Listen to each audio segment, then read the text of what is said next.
Ο Ξεφτέρης ταξιδεύει στην αρχαία Αθήνα.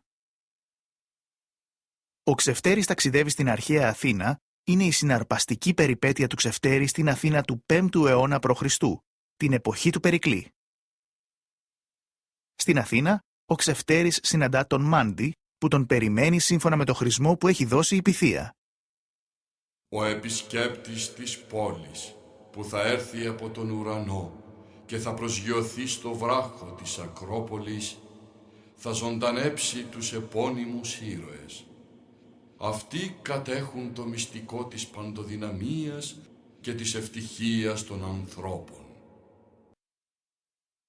Όμως δεν είναι καθόλου απλά τα πράγματα, αφού οι επώνυμοι ήρωες είναι αγάλματα. Πώς θα μπορέσει ο Ξεφτέρης να τους ξεπετρώσει για να του αποκαλύψουν το μυστικό?